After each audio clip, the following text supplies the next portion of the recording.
আসসালামু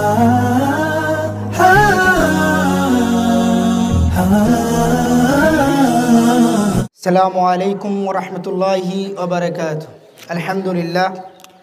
আলহামদুলিল্লাহ নাহমাদুহু ওয়া নাস্তাঈনুহু ওয়া নাস্তাগফিরুহু ওয়া নাউযু বিল্লাহি মিন শুরুরি আনফুসিনা ওয়া মিন সাইয়্যাতি আমালিনা ওয়া নাশহাদু আন লা ইলাহা ইল্লাল্লাহু ওয়াহদাহু লা শারীকা লাহু ওয়া নাশহাদু আন্না ওয়া সাইয়্যিদানা ওয়া মাওলানা মুহাম্মাদান আবদুহু ওয়া রাসূলুহু। قال الله تعالى في القرآن الكريم قد أفلح من تزكى وذكر اسم ربه فصلى। সমস্ত প্রশংসা সেই মহান রব্বুল আলামিনের দরবারে, যিনি আজকে আমাদেরকে এই পবিত্র ঈদের দিনে, এই খুশির দিনে ঈদগাহ ময়দানে একত্রিত হওয়ার তৌফিক দান করলেন। সেই মহান রব্বুল আলামিনের দরবারে লাখো কোটি শুকরিয়া আদায় করছি। সকলে বলি আলহামদুলিল্লাহ। দরুদ ও সালাম পেশ করছি সাইয়্যিদুল মুরসালিন খাতামান নবিয়্যিন শাফিউল মুজনিবিন হযরত মুহাম্মদ সাল্লাল্লাহু আলাইহি ওয়াসাল্লাম, তার আহলে বায়াত, তার আহলে কিরাম, তার আসহাবে কিরাম সহ কিয়ামত পর্যন্ত যত মুমিন মুমিনাত আসবে সকলের রুহের প্রতি আমরা দরুদ ও সালাম পেশ করছি। সকল বলি সাল্লাল্লাহু তাআলা আলা খায়রি খালকি মুহাম্মাদিন ওয়া আলা আহলি বাইতিহি ওয়া আলিহি ওয়া সাহবিহি আজমাইন ওয়া মান তাবিআহুম বিইহসানিন ইলা ইয়াউমিদ্দিন। সুপ্রিয় সুধী, সুপ্রিয় মুসল্লিয়ানে কিরাম, আজকে আমরা এমন একটি সময়ে এই মসজিদ ঈদগাহ ময়দানে একত্রিত হয়েছি, যেই দিনটাকে আল্লাহ রাব্বুল আলামিন আমাদের জন্য খুশির দিন হিসেবে নির্ধারণ করে দিয়েছেন। আজকে ইতিহাসের একটি সম্মিলন এরকম ঘটেছে, ইসলামের ইতিহাসে প্রথম যেদিন এই ঈদ ফরজ করা হয়েছিল মুসলমানদের ওপরে, সেই দিনও ছিল বৃহস্পতিবার। আজকেও আলহামদুলিল্লাহ আমরা বৃহস্পতিবারে ঈদ উল ফিতর পেয়েছি।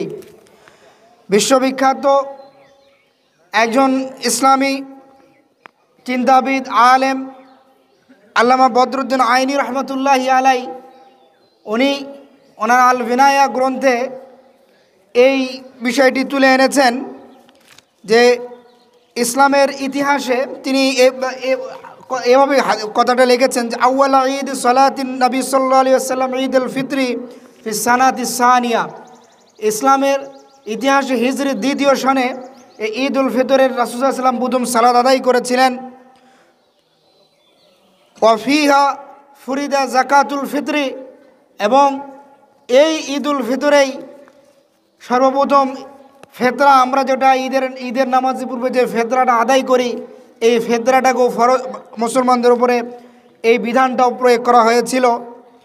ওয়ানাজ্জালাত ফারিদাতুন রমাদান ফি শাবান, এবং এই যে আমরা ঈদ রমজানের পরে যে ঈদ করছি, এবং এই ঈদ উল ফিতরের পূর্বে শাবান মাসে, রমজান মাসে রোজা রাখাটা ফরজ করা হয়েছিল এই হিজরির দ্বিতীয় সনেই।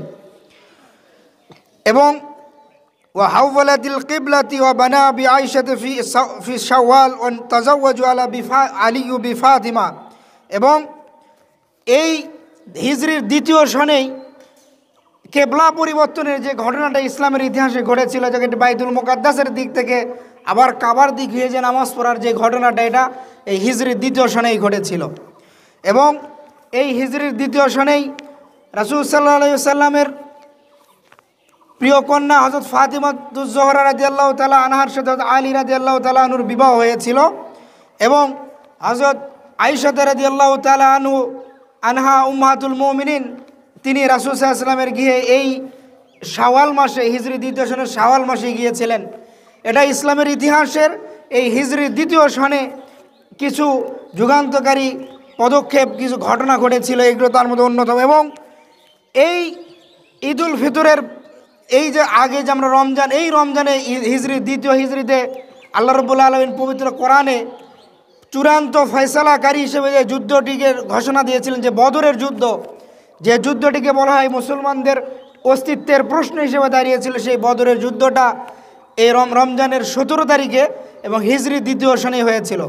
এবং এই যে বদরের যে বিজয়টা, কাফের মুশরিকদের বিরুদ্ধে যে বিজয়টা মুসলমানরা পেল, এই বিজয় উৎসবটাকে আরও প্রাণবন্ত করবার জন্য রাসূল সাল্লাল্লাহু আলাইহি ওয়াসাল্লাম এই রমজানের পরে এই ঈদ উল ফিতরে মুসলমানদেরকে এই উৎসব পালনের জন্য এই ঈদ উল ফিতরের উৎসবের বিধানটা দিয়েছিলেন। এবং যে আমরা যেহেতু আনাস রাদিয়াল্লাহু তাআলা যে হাদিসটা জানি যে যখন বিজয়ের বেশে আসার পরে দেখলেন তখন তারা ইহুদিরা একটা উৎসব পালন করে, তখন রাসূলুল্লাহ সাল্লাল্লাহু আলাইহি ওয়াসাল্লাম এই বদরের যুদ্ধর সেই স্মৃতিটাকে আরও আনন্দময় করবার জন্য তখন এই 17 রমজানের বিজয়ের পরে এই প্রথম ঈদুল ফিতরে এই আনন্দ উৎসবটা শুরু হয়ে যায়।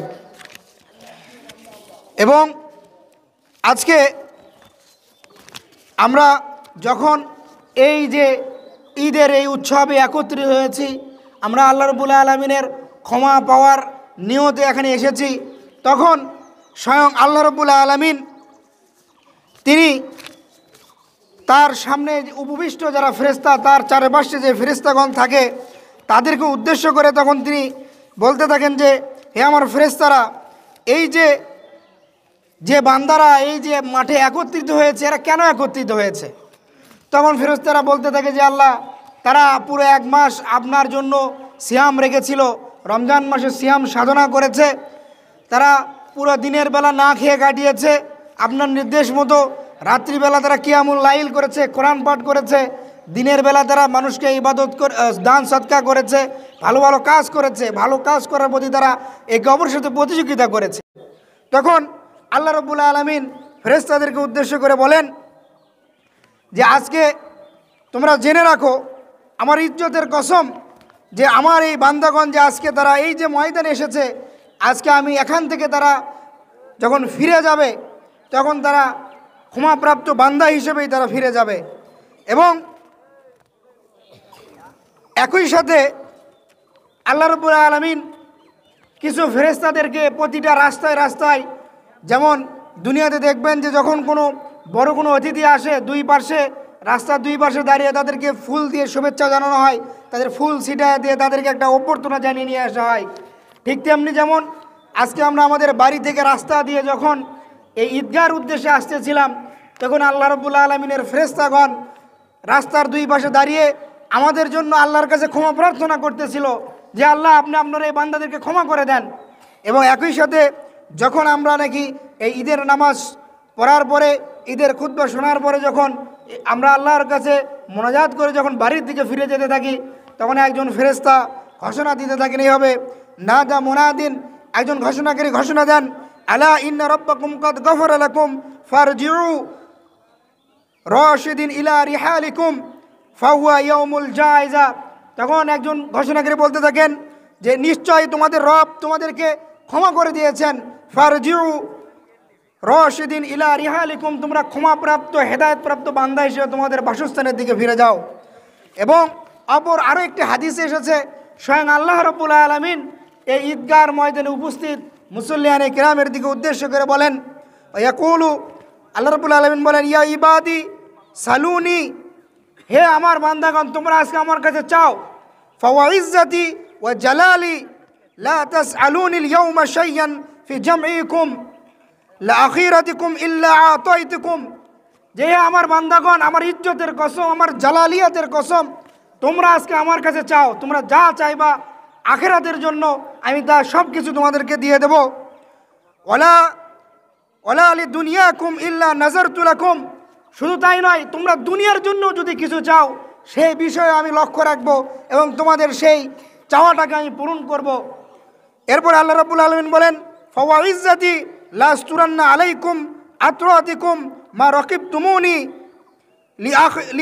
লিআখজিয়াকুম ওয়ালা আফদিহুকুম বাইনা আসহাবিল হুদুদ। এবং একই সাথে আল্লাহ বলেন, এবং তোমরা যে গোপনীয় যে গুনাহগুলো করেছো, তোমাদের কাছে যদি তোমরা যে হকগুলো বিষয়ে তোমরা যে হক, মানুষের হক, আল্লাহর হক, যাবতীয় যে হক পালনের ব্যাপারে তোমরা উদাসীন ছিলা, সেগুলোও আমি তোমাদেরকে কী করে দেবো, ক্ষমা করে দেবো। ওয়ানসারিফু মাগফুরান লাকুম কদ আরদাইতুমুনি ওয়া রাদিতু আনকুম। এবং আল্লাহ রাব্বুল আলামিন বলতে থাকেন, হে আমার বান্দাগণ তোমরা আজকে আমার ক্ষমাশীল বান্দা হিসেবে বাড়ি তোমাদের গৃহে ফিরে যাও, আর তোমরা আজকে আমাকে খুশি করেছো এবং আমিও তোমাদের প্রতি খুশি এবং রাজি হয়ে গিয়েছি। তো আজকে আমরা এই যে আল্লাহ রাব্বুল আলামিনের খুশি পাওয়ার এই মুহূর্তে একত্রিত হলাম, আমাদেরকে অবশ্যই লক্ষ্য রাখতে হবে এই খুশি যেন আমাদের কোনো ধরনের অপসংস্কৃতিতে পরিবর্তন না হয়ে যায়।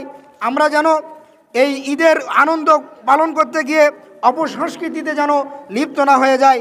কেননা হাদিসে এসেছে, রাসূল সাল্লাল্লাহু আলাইহি ওয়াসাল্লাম বলেন, হযরত আব্দুল্লাহ ইবনে আমর রাদিয়াল্লাহু তাআলা থেকে বর্ণিত হাদিস, তিনি বলেন, ক্বালা রাসূলুল্লাহ সাল্লাল্লাহু আলাইহি ওয়াসাল্লাম লিকুল্লি আমালি শিররাতান ওয়া লিকুল্লি শিররাতিন ফাতরাতুন ফাইম্মা ইলা সুন্নাতিন ওয়া ইম্মা ইলা বিদআতিন ফামান কানাত ফাতরাতুহু ইলা সুন্নতি ফাকাদ ইহতাদা ওয়া মান কানাত ফাতরাতুহু ইলা গায়রি যালিক ফাকাদ হালাক। আল্লাহ রাসূল সাল্লাল্লাহু আলাইহি ওয়াসাল্লাম বলেন যে প্রত্যেকটা বিষয়েরই ফিতরাতের, ভালো কাজের একটা ফিতরাত, একটা সীমারেখা আছে, আর সেই সীমারেখাটা হচ্ছে সুন্নাত পর্যন্ত। আর কেউ যদি সুন্নাতের বেশি করে তখন সে হালাক হয়ে যায়।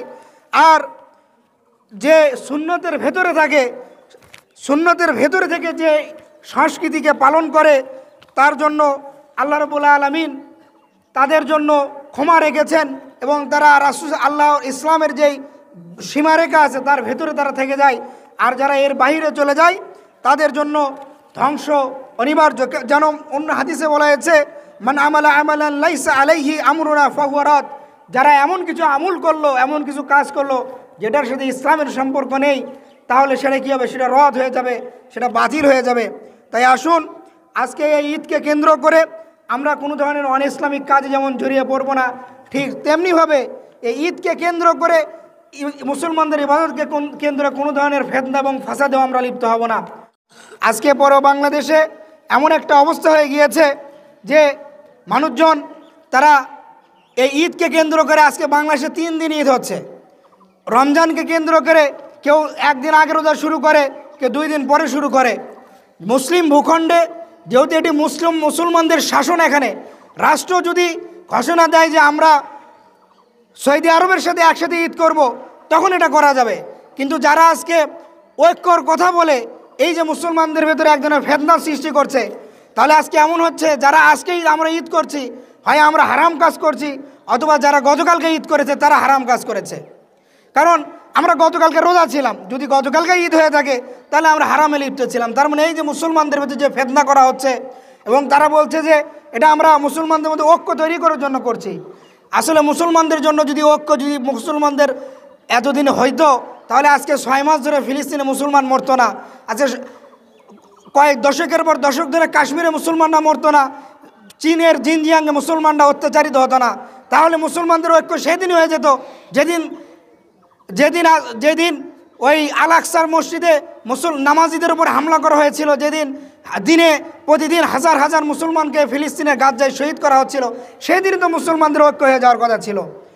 তার মানে এরা নিজেদের বাটপারি, নিজেরা যে মানে এই আসল কাজ যে করবে না, আসল যে জিহাদ করা দরকার, এই যে নির্যাতিত মুসলমানদের সাহায্যে এগিয়ে যাওয়া দরকার, নিজেদের এই দুর্বলতা ঢাকার জন্য এরা শুধু ঐক্যের ফেনা তোলে। এ ধরনের মানে ঐক্যের তুলে, এবং যারা মুখোশধারী এদের থেকেও আমাদেরকে কি করতে হবে? আমাদেরকে এদের সংস্পর্শ থেকে দূরে থাকতে হবে, এবং আল্লাহ রাব্বুল আলামিন যেন আমাদেরকে সকল ধরনের ফিতনা এবং ফাসাদ থেকে মুক্ত রেখে নির্মল এবং পঙ্কিলতার সাথে এবং ইসলামের সীমারেখার মধ্যে আমরা যেন ঈদের উৎসব পালন করতে পারি। আল্লাহ রাব্বুল আলামিন যেন আমাদের সেই তৌফিক দান করেন। আমিন। আসসালামু আলাইকুম ওয়া রাহমাতুল্লাহি ওয়া বারাকাতুহু।